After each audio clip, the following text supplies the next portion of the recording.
And now the shipping forecast issued by the Met Office on behalf of the Maritime and Coast Guard Agency at 1130. Go! At 1130. I don't think I've ever wanted to be in a stand more than my life around there. They're going crazy.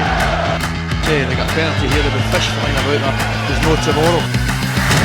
What a magnificent piece of football! A really, really good goal. You can't concentrate for that.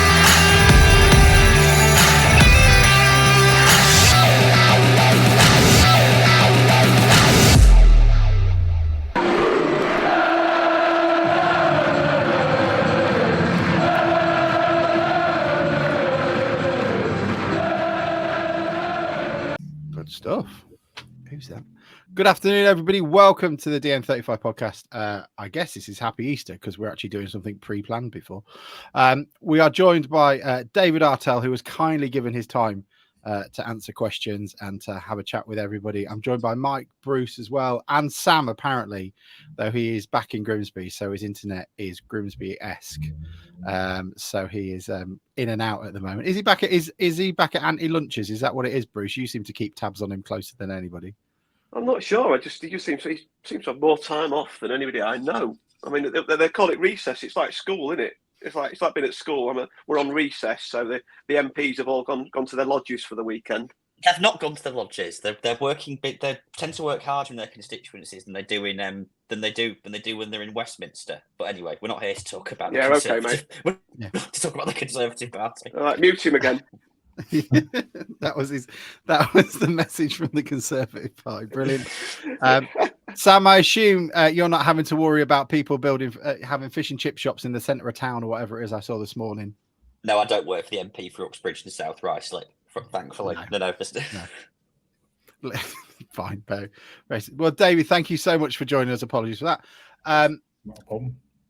Great to have you on, and it's just so anybody who's listening to this in the future, we've got Barrow to be prepared for, and I'm speaking more of the fans and avoiding the Wetherspoons when they all got norovirus last time they went up, which was a lovely trip for them. Bruce, have you recovered yet from that? Are you going to be going back in there? I've been back to work for a week, mate, since. When did we play him? Last October. I actually blamed the Wello in Cleethorpes and put which I will apologise for now, and put a grumpy post on Facebook, and it wasn't their fault. It was just a delayed reaction from Barrow 2 nights earlier. Quite happily, probably the worst away end in football in the Football League as well, with its caging. It looks very similar to Italia 90. Mike, I will pass over to you because you've kindly done all of the hard work. And so I will let you start. I'm going to write some bits of apologies. I've only just dropped in from work, so that's why I look like a child coming back from school. Yeah, thanks for joining us, David. First question I've got for you is, as we can see, because we can see you online, you're in a hotel there. I mean, in terms of joining Grimsby, how are you finding it in terms of the travelling, in terms of being at a different location, and how are you settling in? Fine is the honest answer. So I think today is probably a good day to sort of what my day entails. Up at R5 in the car at 10 to 6, at work for 20 past 8. I've just literally got back to the hotel. I forgot something at the training ground, so I've got to nip back there. Then I'm going to watch Cleethorpes Town tonight because one of our young lads is there. Probably getting at 10 o'clock. Shower, bed. Up in the morning. We're training at the ground tomorrow, ready for Barrow. In at 8, 8:15. Train, get in my car, go and meet the bus somewhere up halfway up the M6. Get to the hotel. And relax a little bit, if I'm being honest, because all the work's been done today and earlier on in the week. 3 points at Barrow, back in the car, watch the game the following day. So there's a lot of travelling, there is, but the good thing about the travelling is it lets you sort of decompress, it lets you think. You're not actually in the, if there's a positive to it, which there is, you're not in the sort of hullabaloo that goes with the with any football club. You know, I think it would be difficult for a manager to live in the town. I didn't live in Crewe when I managed Crewe. I was 45 minutes away, which helps. It does help. You know, you can speak to Harry Clifton if, you know, I know he finds it tough at times, for example. Obviously, on the other times, it's helpful, but and that's as a player. As a manager, everything's amplified, you know, 50%, if you like, 100%. So there's lots of times to think. There's lots of times on the phone. There's lots of times where I'm making voice notes in my car. Living away from home is not an issue. My two daughters are 20 and 16, so one's doing a GCSEs, the other one's at uni, and a bit like parliamentarians, they have more holidays than Judith Chalmers. So, you know, so I don't particularly see them that much, but they're old enough where my wife doesn't need me at home as much as what she would do if they were toddlers, for example. So, and the bottom line is, it's my job. You know, you have to go where the work is, and this is a fantastic football club with fantastic owners that are trying to do things the right way and slightly differently than what I would call, you know, the run-of-the-mill League Two ways that other clubs probably do it. And we've got to make sure that we get it right. It's as simple as that. So there's a great opportunity at this football club with a fantastic fan base to get things right, and that's why I'm here. I guess the most important question is, what type of biscuit are you, to start you off with? See, has this come from some previous history, some research? Yeah, you spoke to the guys at Reading, didn't you, a year or so ago? Yeah, it's one of the. I was talking to one of the staff earlier about management, and we were on about Forest Green, and particularly about how David Horseman and Troy Deeney, I'm sure they're good coaches, I'm sure they're good people, but they didn't get people. That's why they didn't get the best out of what they had, because they've got some good players. And asking a player what his favourite biscuit is just finding out what they like as a person. You know, as I'm sure the staff will attest already, even though I haven't been here that long, I'll eat any biscuit, and that's a problem. I think a chocolate hobnob is probably the best biscuit, but I wouldn't, you know, one of them big sort of cookie things that aren't too bad either. But listen, I'm a fairly straightforward guy, so like I said, and I'm not too fussy when it comes to biscuits. So that's what kind of biscuit I am. Yeah. Just going back to the travelling thing, David. How we've had some players here in the past. I mean, as fans, historically, you've always wanted the players to live in town. I don't know why, and it's interesting what you say, that, you know, for them to be able to step away from it and get a break is beneficial, in your opinion. We've had players before that have travelled a long way. Is there a sort of maximum commute that when you're looking for players and that sort of thing that you would say, do you know what, I think for all of our benefits, that's just too far? Or you know, or would you, you know, what are your thoughts on that sort of thing? Yeah, I think for players it's different. 100% it's different. They've got a physical job to do. I've got much more of a mental job to do. An hour and a half, probably. You know, each way is probably about the maximum. The real benefit of the location of Grimsby is once you get past sort of Doncaster, there's no rush hour traffic. So the last 45 minutes down the M180, it's very unlikely you're going to get stuck. So once you get past Sheffield or Leeds or whatever it might be, it's fairly home and hosed. Whereas if you go the other way towards Manchester, you could live 20 miles away and it could take you an hour and a half. So you can actually live the actual radius, even though sort of the catchment area that way is the North Sea, and that's not good. The sort of catchment area of players, you know, to the west actually extends a bit further than what you'd think because of the lack of traffic down the M180, which is a good thing. I think when I was a player, I think it was different in terms of location of players, because I think the you'd get scrutiny in town, whereas you can live anywhere now, and you're going to get scrutiny because of social media.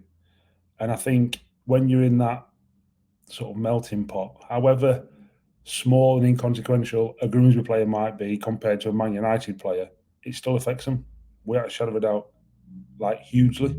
Some of them, because they're human beings. Not all of them, obviously, but some of them get really, really impacted by what's said about them. And you've got to be mindful of that as a manager. You've got to try and spot it and see it. And you've got to hope that they're honest with you and open about it, because it's not a bad thing that they get affected by fans speaking about them, good and bad. But you've, as a group of staff, we've got to understand that they might need support at certain times, or might need bringing down from the clouds at certain times, because fans are telling them they're the next best thing, and they might not be yet. So you know, like I said, back in my day, I'm not 85, but 20 years ago, you'd only get that if you actually lived in the area. Now you get that all the time, and to get all that all the time and live in the area can be really beneficial, and it can be harmful. It depends on the person, really. There's not. I don't want to read too much into it, but you've just, it's horses for courses for some players, really. No, brilliant. Thank you. That's interesting. And like you say, you wouldn't think of the social media thing, and unless you were embroiled in it, if you like. So no, that's great. Thank you. And I guess on top of that, I mean, ad nauseum, let's be entirely honest, our fans talk about the town as a location, and its pros and its cons. I speak to fans at Wimbledon and going, well, you guys haven't got players looking for a £15,000, £1,500 a month mortgage or rent to look for. Is it a problem in your experience? I mean, you've gone from Crewe, probably one of the most connected parts of the country, especially in the the north, to here. Do you think it's an issue? No, is the short answer, because I think if people want to come here, they'll come here. You've got to ask yourselves, why do they want to come? Generally, it's one of two things: money or the playing style. There's other little subtleties like standard of living, how good the fans are, how big the crowds are. There's other little things that play factors, but ultimately it's, am I going to play, and am I going to play in a way that's suited to me? And how much money am I getting paid? So, would you say Newcastle in the Premier League? Is it better to play for Newcastle or Chelsea on King's Road in London? Well, a lot of foreigners would go, I'd rather be in London, where I can watch a show every night. I've got the best restaurants. Newcastle's miles away. It's colder. So that argument can be used right at the top of the game. Well, Newcastle attract players. They do. That's because of how they're playing, what the level they are, and the money they pay to certain players. We're no different in that respect. We've got to sell the football club, sell the town for what it is. You've got to. I come from Rotherham. Rotherham is very similar to Grimsby in the sense that. Don't start him off, David. Mike's getting all glassy-eyed Yeah. about Rotherham. Come on, Mike. You two can have a chat about how wonderful it is.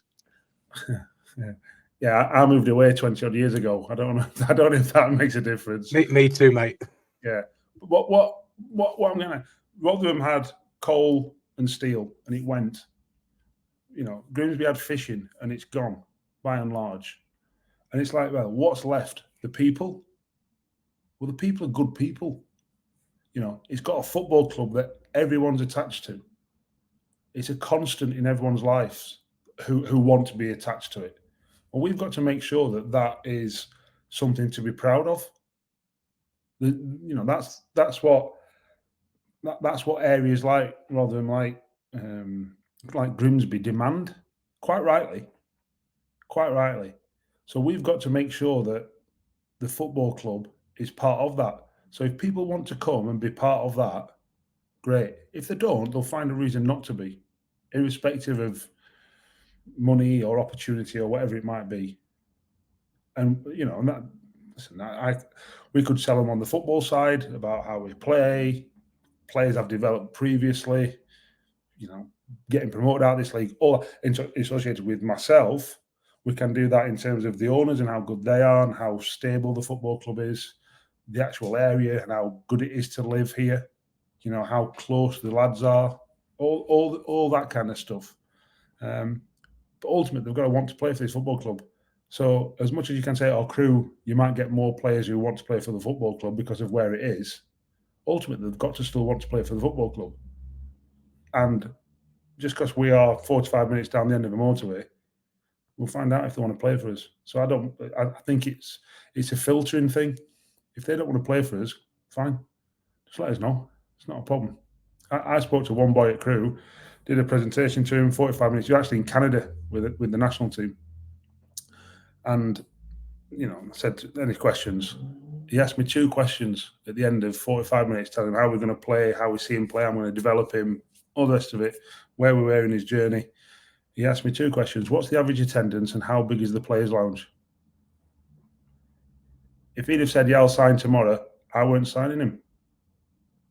Simple as that. If they were the 2 questions that he could come back to me with, he's not for me. Now, I didn't think that at the time, as in like before I started and all the preparation. But, you find out about people and they've got to want to come and play for this football club. It's as simple as that. So I don't see geography as an issue, really. I think that's a lovely thing to hear, really. When you joined, I mean, apart from the anecdote you gave us at the very beginning saying Ricky Ravenhill knocked out your front tooth when you scored your diving header, you said Grimsby was quite a nice place to come to.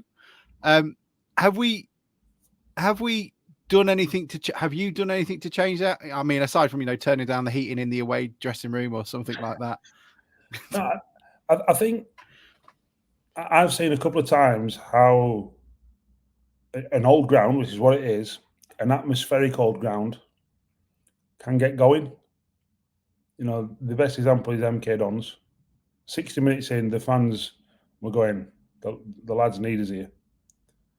And all 4 sides of the ground, bar 25 MK Dons fans in the corner, were cheering us on. And you could feel the place. You could feel the players get a lift. There's a nuance to it. I call it a smell. When you stood in front of players, you can smell them. You can smell what they're feeling, whether it's fear or anxiety or excitedness or whatever it might be. And when that, when the ground got going against MK Dons, going, the needers, the supporters understood that the players needed it because it was a tough game in the middle of a tough stretch. We'd been to London twice the previous 7 days, and we had to go to Kent and Gillingham the following Saturday. You could see the players get a lift because of what the supporters were doing. Now, I appreciate that doesn't happen every week, and it can't happen every week because we've got to, ultimately, it's incumbent on us to give the fans something to cheer about. But I also know that if that happens, and we're playing well regularly, which we have been doing away by and large, we've only lost once away since I've been at the football club in the league. That's in November. Now, people don't really talk about that, but that's been the foundation for indifferent home form, and then it's starting to be a little bit better. Not great. Now, once we get better, there's lots of things. I don't particularly want to go into it because I don't want to. I don't want to sort of like say what I'm thinking, really, if truth be told. But once we get a bit better, there'll be more to cheer about, and I think Bundle Park will be a much harder place to come to because of geography, because of what we are, what this football club is, and that's where we've got to get to. It's sort of an unofficial goal to make it not the Den of the North, because people associate the Den with hooliganism. I don't mean that. The Den's an intimidating place to go. I've played there. We were top of League One. Millwall was second. March time, towards the end of this time of year. Oof, get ready. You best get ready because they're going to have you. Not in a horrible way. Not in illegal way. They create an atmosphere, and we as players, we as staff have got to get that, so that the fans every Saturday are going, right. And there's little things like this going, right, we need a new chant this week, or we need this or that. And there's all them little things coming together that makes it a proper tough place to come. Bruce, you've been to enough games. Which ground is like that? Stoke comes to mind for me. That's a bit of a needle. What about your experience? Bromley. Well, I mean, the big cities used to be, you used to go places like Birmingham and places like that, and when it was when it was terracing all the way around, I mean, they were Wolves was always one. When Wolves was busy, that was loud. Places like that. But I was just going to say, David, just on your last point, it feels like, and I think this is probably part of the reason, and one of the reasons that you've come to the club, and you talked as we started about. That what it can be, and I think you're right. I think Blundell Park. Somebody put a stat. I don't know how correct it was on Twitter the other day, that we've won something like 18 of our last 60 home games in the Football League, and I think the club's just crying out for a bit of success in the league. We got relegated from League One as it is now in 2003-04. And we've had one season in 2005-06 where Russell Slade nearly took us up. We were challenging, we lost out in the playoff final. But apart from that, we've had success in the conference and the national leagues, but that's not where you want success. And I think if you guys do get it right and can get it right, I agree completely with you that it feels like, I mean, you look, we're down at the bottom of League Two and we're sold out last Saturday, and I think the atmosphere will follow. The fans are there. The new owners coming in brought an increase in numbers, and they tried to make the experience better for fans off the pitch as well as on it. And I think the fans are there. I think the place is just waiting, and I think it could snowball like it hasn't snowballed for a long, long time at this club. I 100% agree with you in the sense that I realised early on. So when I say early on, I'm on about MK Dons away. I'm sat on the bus. And one of the staff went, "Oh, there's a full fixture list of the conference tonight." And I went, "All right, these are the championship as well." That's all I said. I didn't think they definitely didn't understand the subtlety of my response. And what I mean was, I don't give a monkeys about the conference. Whereas people were still thinking about the conference as let's call it a primary league. There was a full fixture list in the EFL that night. We'll talk about the championship. Who's playing who in the championship? Who's the big games in League One?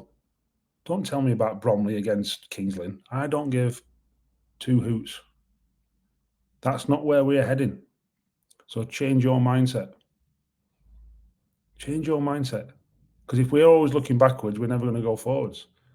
And whereas the owners who come in 2.5 years ago changed the culture of the club in the previous, 2.5 years, but certainly in the first 18 months, part of my job is to make sure that the culture's changed in the football department, if you like, to look forward. And that's not to say that people aren't trying or can't do that or anything like that, but we've got to make sure that people don't see finishing 20th or 21st in League Two as success because we've just avoided the drop. That's not success. It's just not. That's just meh, isn't it? We've got to. That's not even. If foundations are being built, fine. I understand that, but that can't happen forever. It just can't, and it certainly can't go backwards. And it's not a case of it's too big or it's too good or the people are too. Because it happens. It happens all the time. We've got to get things in place that take us from 20th to 12th to top. And the thing is, that's exactly what I did at Crewe. We went 20th to 15th to 12th to top, to the top half of League One. So it took a while, but the foundations were built that when we went up, we were going to stay up and we were going to do well. So the season we were in League One, we finished above MK Dons, we finished above Plymouth, who both went in the playoffs the year after because they didn't sell half their team to the Championship. So it took a while to build them foundations in League Two, but it's actually better to build them there, knowing that when you go into League One, you're going to stay there and you're actually going to have the foundations to go again, if that's, if you keep the players and you don't sell all your assets, etc. So we've got to make sure we continue to build foundations and don't see, staying up this year as just that's okay, because it's not okay, and the conference is definitely not okay, because or the National League, that's not where I look. It's as simple as that.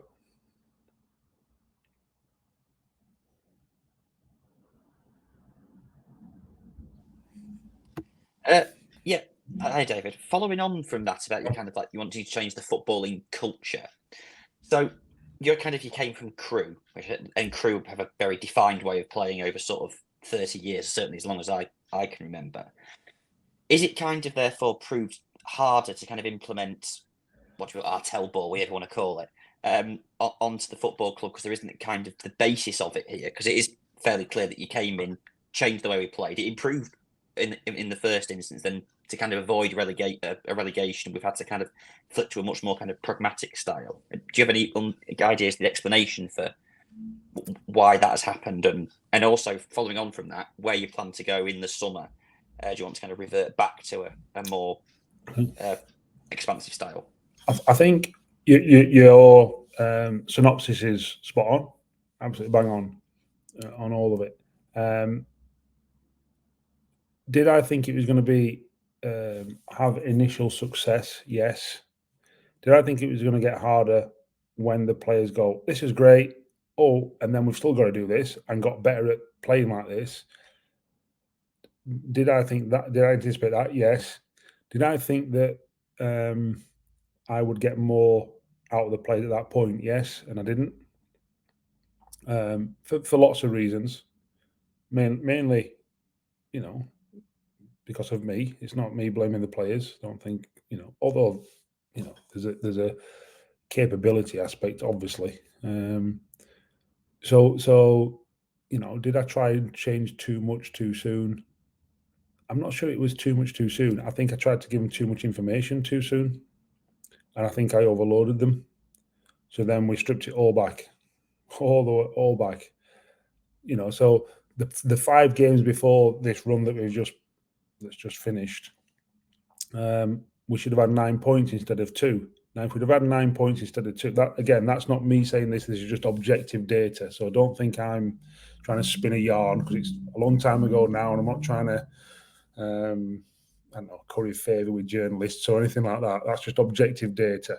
If we'd have got 9 points instead of the 2, it lasts a bit longer, as in they're still having a go at it because of where we were and how it is.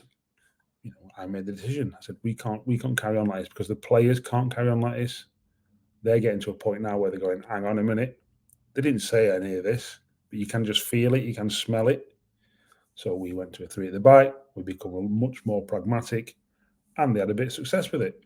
We should have beat Morecambe away in the last kick, and we didn't. But then we go 6 unbeaten because we are just a bit more pragmatic. Does that mean that, we are getting better against the ball? We certainly are. Of course we are, because we're conceding less goals. In possession, are we? Not particularly. We were actually better in the previous 5 games against your Walsalls and your Doncasters, etc. We played better football, even though the results didn't come. So the results we had, MK Dons, they had most of the ball. Forest Green, they had most of the ball. We didn't have enough quality to beat Sutton, even though we should have. We didn't have enough quality to beat Morecambe, even though we should have, for example. So although we have massively improved in one area, we've regressed in another. It's just that we've got more points to show for it. So everyone's going, all right, okay, so we're now a better team. We're no better or worse than we were. We're a bit better than we were 10 games ago. And I've got to remain objective and sort of not emotionless, but just sort of on an even keel to understand that this is how we progress. So we've the disappointing thing about last Saturday against Wrexham is we, against the ball, which where we've been really good, we were just that much short and Wrexham exposed us, ruthlessly.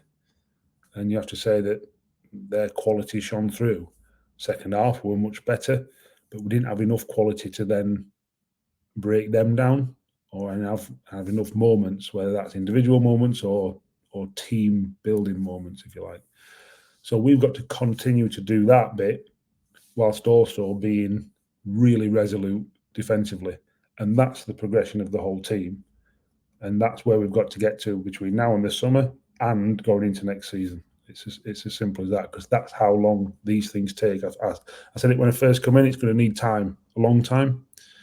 And I appreciate a long time is probably about 5 weeks in football, but it's going to take a lot longer than 5 weeks. So that's the sort of evolution. And your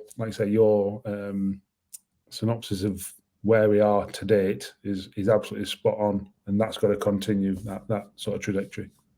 I think going back to your point at the start of the previous question about the conference, it's good that you can sort of take yourself to one side and get out of that, because I think you saw what we were all at Bundle Park when we were struggling, and I think some of the fans' sort of attitude was the result, and some of it I think is a genuine fear that we were sliding towards the conference, and we know the conference as well as anybody in recent times, and I think, like you say, that the recent performances, all that anyone you ask any fan, and all we're bothered about, all anybody you speak to, let's get to the summer. This season's been a bad season. It's not been what anybody expected, but let's get to the summer in the Football League, and then we go forward from there. And at the moment, in my head, and I'm sure the other lads and the staff and everybody else have come to that sort of, that's where we need to be. But I think that the panic and things is predominantly because we've been there, done that, and we've had the T-shirt. And the first time we were down there 6 years, some clubs go down there and they never come back. Listen, I understand it's a tough league. It's a tough league for the travelling, for the style, for everything. I spoke to the lads. I can't remember who it was about after it was. I said it in the press. In fact, I said, listen, if you don't pull your fingers out, you'll be Milton, Conference North. We'll be tasked. People at the football club will be tasked with making redundancies. Nobody wants that. So the grim reality of the National League and what it entails and ensues is, so I'm not dismissive of the fact of what it means, and I understand the very recent history of this football club, what it means to the fans. But at the same time, we've not got to look that way. It doesn't mean we don't understand what it is, because we know exactly what it is. Or I certainly know exactly what it is. But we've got to be. If you're worried about the conference, you're not going to go out of League Two. It's as simple as that. And we've got to understand that that's. When I mention culture of the football department, I don't think it's bad. It's just that the very recent past weighs heavy, and I don't mean that in a necessarily negative way, because it's also a positive thing. People can get promoted. People know what it takes to win. It's important you know how to be a winner. But at the same time, there's a trade-off in the sense that, yes, that was also in a division lower, and now we're in this division, and we've got to talk about getting into League One, because that's the next step. And we're getting there. That's for sure. We're getting there. And who wants to play in National League North? God, I think how low you'd have to sink there, Bruce. I mean, I've been lucky enough. There's lots of big clubs in National League North. None around here anymore. Not little. Thank you very much. Around here.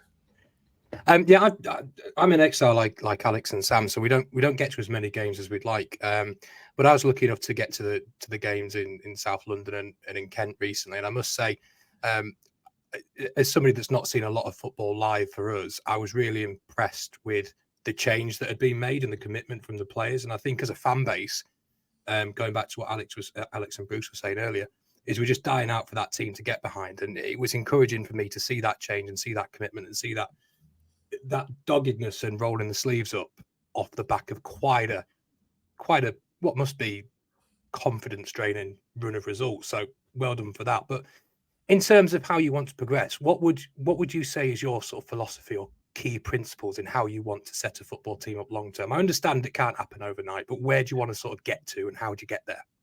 Okay, so I think the first thing to say is that the art of coaching is getting the best out of what you've got. Did I make a mistake trying to change too much too soon? Probably. I think that's a fair thing to say. There's mitigating circumstances in terms of this is the first time I've gone into a new club. So I think there's that. In terms of long term, we've got to be much better in possession than what we currently are. We saw that in the other games. So even though we lost 6-1 to Walsall, we were the better team for 40 minutes. How we lost that first half, it was ridiculous. So we know we can do it, but then that's not a trade-off for the stuff against the ball. Same with Doncaster. After the first 5 minutes, we should have been 4-1 up, 4-2 up, but we weren't. That's the bottom line. So we know we've got that in us. We know that what we coach the players hit home because they were doing it, but we also know that they were suffering, if you want, for a better term. It's probably not the right word, but it's good enough. That the results weren't quite there. So we had to become a bit more pragmatic so we could get results. Do I want to play like we are playing at the minute in the long term? No, because I don't think, in fact, I know that's not what long-term success will look like. That won't get us to where we need to be over an extended period of time. And again, there's a lot of data that backs that up. So I don't want you to think that I talk about data all the time to bamboozle people or negatively or positively influence people, but there's a lot of data on football, obviously, and there's a lot of it points towards the more possession you have, the greater your chance of success. So there's a stat that I think says if you have over 600 completed passes, you win something like 80% of the games. Now, obviously, you don't win them all. MK Dons being a great example because they had more than 600 passes. But if they played us next week and the week after, they're probably going to win 8 out of 10 because of the way they play. But because of our resolute and doggedness and our discipline and our shape out of possession, which was unbelievably brilliant, the players were magnificent, we get a result. Now, do I expect us to be MK Dons next year? No, I don't, because we're not going to get to that level in terms of possession. And I don't want us to lose 1-0 when we've dominated the ball. But you can see that we've got to have much more of that in our game, whilst also being absolutely resolute in our defending and absolutely brilliant in the off-the-ball stuff. Now, because the previous manager focused a lot on that, there's a lot of stuff that's already just needs a little bit of tweaking, a little bit of tinkering, and they've already had a bit of success at that. The cup run last year, for example, some of them promotion, Luke Woodfall before he left Gavin, for example. So they've seen a bit of that, what that can produce. So we've got to make sure that stays, irrespective of turnover of players or anything like that, whilst also bringing in much more of the, let's call it the Walsall first half, the Doncaster first half stuff. So we've got that nice blend. How consistent that's going to be next season, the truth is, I don't know. I'm hoping it's going to be really consistent, that we're really good in possession and we're really dogmatic and hard to beat out possession. Whether that's we need another 12 months to get all that and then reshape again and then go, possibly. And I'm only saying that because that's how long it took me at Crewe. So that's the only yardstick I've got, but I'm hoping that's not the case. Nice, thanks for that. I mean, yeah, no, it's brilliant. I mean, another question I've got is in terms of transfers. I think as football fans, we talk about two topics. We talk about on the field and we talk about transfers. And we spend a lot of time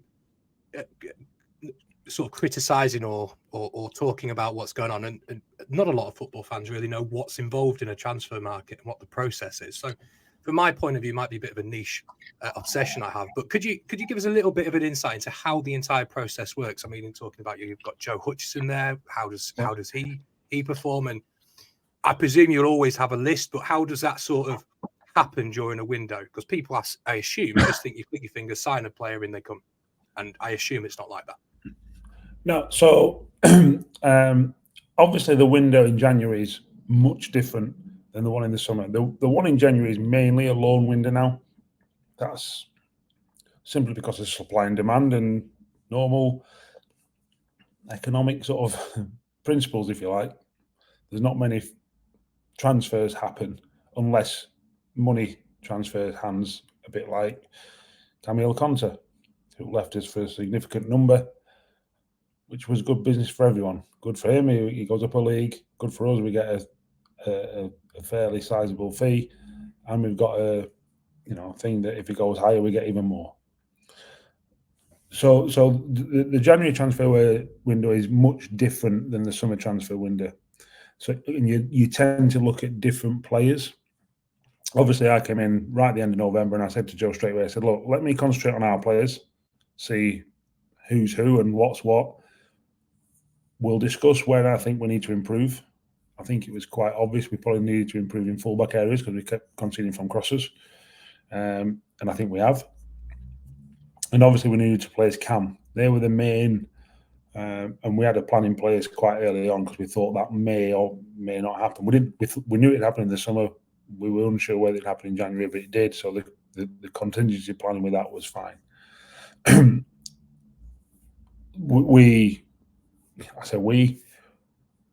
Joe gets lists together and there's various sort of sources of lists, if you like, from people he knows and the grapevine, people at other clubs, data, our own, scouting and recruitment, and then we've got to work through them. So there is likelihood of coming, style and fit. What are we after? So all them things go into the conundrum, if you like. It's certainly not an exact science. It's more an art form, recruitment, irrespective of whether it's January or the summer, and it's very similar. Agents obviously play a huge part. You've got to persuade the agent as well as the player, without a shadow of a doubt, what you can do for their player so that they think that there's a residual value in their player coming to us. And then you've got to do lots of checks and lots of referencing. We will be doing much more. That will be much more thorough. Let me tell you, it's good already. There's no bad egg at this football club, which there is at other football clubs. There just is. We don't have lads booting balls into the crowd, for example. That's just an absolute idiot. So we've that process is already good, but it can be better, and we will make that better. But ultimately, we want better players. That's what a transfer window is. So we've got to make sure we recruit better players all the time, and we will endeavour to do that. Every window. I think we have improved. Luke Waterfall was a brilliant servant to this football club, a fantastic servant to this football club. Personally, I thought his time was done, and we've helped him secure an extra year in football at Hartlepool, whilst also improving the team with Doug. I think that's good business all round. So, that's good for Luke, good for this football club, good for Hartlepool, good for Doug. So everyone wins, and we've got to make sure that happens with every decision we make, so we improve. I think it's quite obvious that every player that's come in this window has given a massive improvement to the team. I can't think of one that hasn't contributed. In terms of sort of Joe Hutchison and things, I think people quite, in my opinion, probably falsely assume that you get players signed for you and off you go. Obviously, I would assume you're the person that sort of gets the final say in that. Yes. Yeah. I wouldn't sign for a football club if I didn't. What was I thought as much. I just wanted to sort of ask that Yeah, question. yeah, fine. Yeah. I guess when you first joined, out of football for a little while, had I would imagine a choice of a fair few jobs coming in, and you said that this project excited you, this club excited. What was it that attracted you to here rather than places elsewhere? The feel. I got asked quite a few times, why have you turned this down and why have you turned that down? It was the feel. No reason other than this felt right. It just felt right. It's 2.5 hours from home. It's not an issue. It felt right. The people felt right. The owners felt right. The fans, what I knew of the fans, I said they're my kind of people. They're the people that I grew up with. All my mates now are literally on the screen right now that I'm looking at. That's what they are. It's just that they support Rotherham and not Grimsby. That's that. So I go, right, if the owners are good, the people are good, the town is a town I am familiar with, why would it not? I think it's at a low ebb on the football pitch. Could it get lower? Of course it can. Recent history suggests it's got lower. But I didn't think for 1 minute that it would go any lower, and I still don't think it'd go any lower. And we've got to make sure that upward trajectory, starts or continues from the National League. And the fish and chips. Yes, and the fish and chips, but I'll be brutally honest with you. That never once came into the thinking, but it was something that it was an oversight on my part. I can imagine it now. I'll be 20 minutes late. The traffic's horrendous as you sat on the promenade with, fish and chips on lap. I'll send you a photo, Alex. I'll send you a photo in half an hour when we've gone to Steele's. Oh, don't do that. That's just the problem as being in exile. Our Facebooks is just full of people who have gone back for a week and it's just eating really nice fish and chips. I'm going back next week. I'm going back this week, and I'm looking forward to not spending £15 on cod and chips. Cod, 15 quid. Yeah, don't entertain it down south, mate. It's shy. I'm going to Cleethorpes tomorrow for a day out for some fish and chips. It's great. Good. I feel a plan coming on here. It is Thursday, but it's really Friday tomorrow, isn't it? Well, this is going to end up with Bruce in the bush, isn't it? Well, after our last performance on a pod night out. Yeah, true. Okay, we'll leave that one there. We don't need to bore David with our drunken escapades. David, I did have another question, David. Obviously, you came in and you've got Sean and Ben there as the coaching staff, and I know you've been asked about this before, but is there any scope or any plans to bring in any additional support in the coaching staff? Somebody you've worked with before, or somebody you've not? Not at the minute. Not at the minute. I wouldn't rule it out. But I also think that somebody gave me a chance. Why would I not? I truly believe that young players surprise you, usually in good ways. Not consistently over time, because they need time to build into that. Why do young coaches not do the same? The good people. I played with Ben for 2 years, I think it was, or a year and a half, something. He's fantastic bloke. So, and the good people. All of them are good people. Why would I not give people a chance? Does it help that I didn't know them? Not particularly. But I also thought that we could, whilst I'm getting to, with them, I have said the first 6 weeks was ridiculously tough. I had to get to know 25 players, 10 staff. We had the busy festive period. We've got January transfer window coming up, and we've got a first-team player who's got thyroid cancer and a 17-year-old and his dad who dies. That's not easy. It's not easy. No. No manager that I know of had all that to contend with. going into a football club on his own because everyone tells you don't do it. It's probably wise to take someone with you, but at the same time, I go, well, look, if that's what we've got to do, that's what we've got to do, and I'm prepared to give people a chance, and that's still the case. If it helps bringing someone in, not to the detriment of anyone else, but if it helps to bring someone in, that's what we'll do. Because it's got to be right for the football club, though, not right for David Artell. It's got to be right for the football club. Do you want to have a look at your orthodontist's best work? Bruce has kindly sent it over to us. Is this how many goals did you score in your professional career, David? You're asking You've lost count. 40? 40? I don't know. I don't know. I don't know. First goal We haven't got all 40 of the season. No. Bruce might do, actually. Yeah. Ricky Raven will kick the tooth out. Actually heading it home for his first goal. Oh, he did as well, of the didn't he? season. Oh,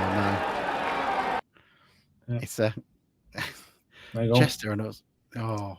And I think the other clip I sent you, I think that was a welcome to Grimsby in the snow. That was. I think Oh, that was it? that. I do have it. If I put up multiple, it likes to have a wee little dance about it. So 2 men looking for the same ball there. Unfortunately, Artell barged off it. Yeah, well, he was. There's no argument, really. Good skill, that was. He takes a lot of barging hasn't off it, I can changed, tell has you it? that, does Dave Artell. There's a bit of him, the old lad. There's a bit of him, the old lad. Yeah. That's There's even more now. you'll have to chat about John about that. He's got no more subtle, has he? No. Who was that? John Tondo? No, John Moore. He's the club commentator for the highlights packages. You'll never see him because he's up in the rafters the other side of the pitch from you.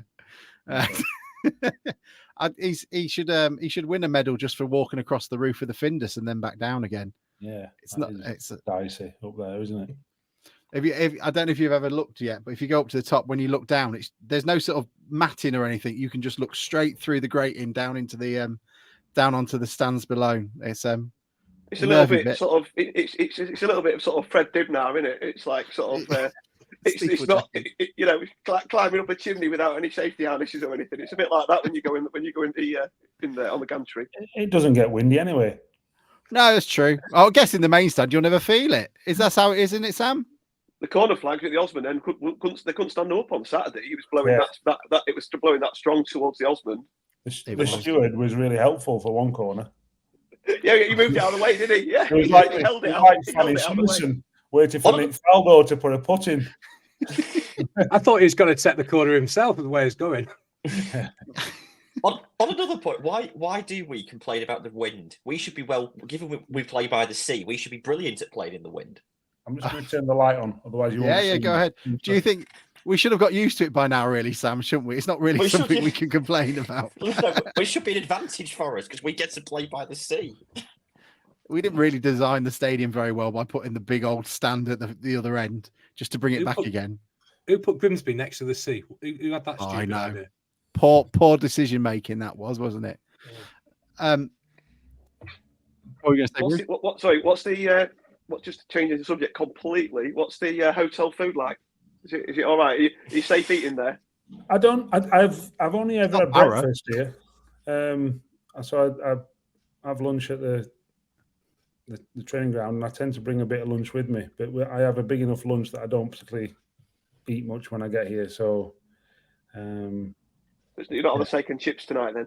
No. I have, like I say, I have too many hobnobs during the day. That's what it is. Don't be saying that. People will be bringing them in their droves. That's what it sounds like our office. Yeah. Well, I'll let you in to a little sort of thing. Every Friday we have a game of what's called line ball with the staff. So we all have a ball each, and whoever's lost the week before makes the rules. So the rules can be anything from the top 5 score. If you go over the line, you're on -3, etc. And you have to roll the ball from the goal line to the 6-yard line. So obviously, if you get it on the line, it's harder than you think. So if you get on the line, you might get 5 points. Closest to the line, next closest 4, 3, 2, 1 or something. But if you go over the line, you're on -3. Then you go from 6-yard line to 18-yard line, 18-yard line to halfway line to other 18, etc. So you end up with a score, and obviously the loser has to bring in biscuits. So our office it's 10 minutes of fun on a Friday for the staff. That is probably the 10 minutes that none of the staff members look forward to, even though they really do, because they just don't want to lose. And you just don't want to lose because you get ribbed for about an hour. Who's the staff member that brings in the nice ones? Who's the one that brings in the the Victoria box, and who's the one that brings in Tesco own brand bourbons? Well, Greggy Howard baked. Him and his lovely fiancée baked. Lovely, like sort of cookies and all sorts of millionaire shortbread that went down a treat. Whereas I have to say, I don't really want to dig him out, but there was a lad one of the lads lost last week, and he brought in some Safeway biscuits that didn't snap, just bent. Safeway shut about 20 years ago, didn't it? Did we check the expiry date? we call them Safeway biscuits, but they were the equivalent of, and they probably were from 20 years ago. And was that Dave Moore? No, it wasn't Dave Moore. They're probably more dangerous than Ricky Ravenhill's boot. Yes. I think they've been more dangerous than a trip to Barrow's pub. We could have got E. coli and coronavirus and norovirus all rolled into one. Yeah. We need to have a show of hands at Barrow away. You can take attendance, David, of who actually went there. Who's brave enough to return? You're going to be asking for a free meal, Bruce? Some of our lot, God, they don't know anything other than Weatherspoons, so God knows. But yeah, it's a funny old place though, Barrow, isn't it? You think you're nearly there, and you sort of you drive through the most beautiful part of the bottom of the Lake District, and then you swing into Barrow, and it's like us. It's an industrial town, but you just go through it's like Scunthorpe being beautiful, and then you get to the other end. But it's just like the back of beyond, and then you start going down in the wrong direction, but you're not going towards home. It's not a place that I enjoy going to particularly. Well, it'll be quicker with 3 points. Yeah, be quicker coming back. I'm reserving judgment until we've been, but yeah, I sort of agree with Bruce. I was there a couple of weeks ago. My daughter played netball in Lindall, which is next door to Barrow, and yeah, it weren't the Lake District that is on the postcards, put it that way. No. Do you think that's why they have their training ground in Manchester, don't they? Yes. Yeah. Well, it's for recruitment purposes more than anything else. But then I also think that's not culturally right. I understand why they do it, but I'm not sure that's. I don't see an issue with, say, us having a training ground that's, I don't know, 10, 15 minutes down the road somewhere, because that's close enough that people can come, sponsors can come. There's a whole raft of upsides to that, but not an hour and a half away. I think that's. But then, listen, that's each to their own. That's and going back to your former point about the sort of the area and the travelling and stuff. The Carlisle's not exactly in the middle of suburbia, is it? And they got promoted out of this division. Exactly. So they don't, without moving the training ground. So they attracted enough players of the right quality and calibre to get themselves out of the division. One of the best run clubs in the whole country is Plymouth. Yeah, it's an hour. Their local derby is an hour and a half away. Bristol's an hour and a half away.